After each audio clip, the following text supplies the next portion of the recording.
बाळा, तू केवळ या घराची गृहिणी नाहीस, तर तू या घराची साक्षात लक्ष्मी आहेस.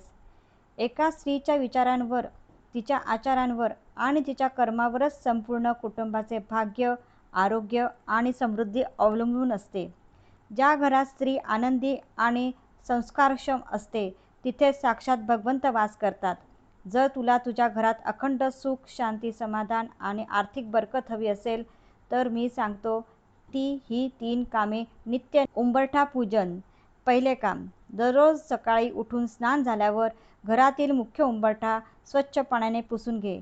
उंबरठा हा घरातील सकारात्मक ऊर्जेचे प्रवेशद्वार असतो.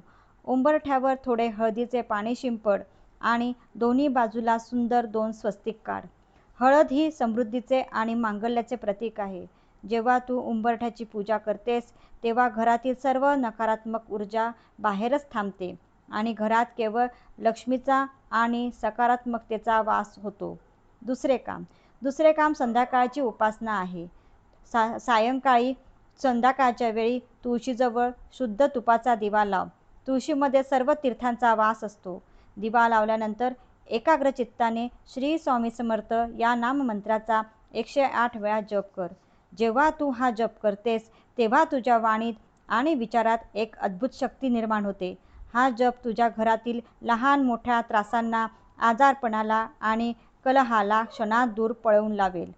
तिसरे काम, कुलदेवीची सेवा.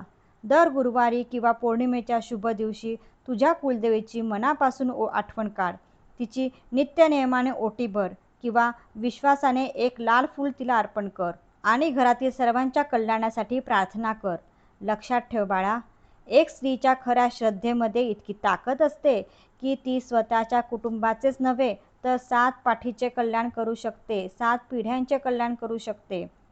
स्वामींचे अभय वचन आहे हे. ही सेवा तू कोणत्याही शंकेशिवाय अत्यंत निष्ठेने आणि प्रेमाने कर. तुझ्या आयुष्यातील सर्व चिंता, अडचणी आणि संकटे मी स्वतः दूर करीन. कायम लक्षात ठेव, भिवू नकोस, मी तुझ्या पाठीशी आहे.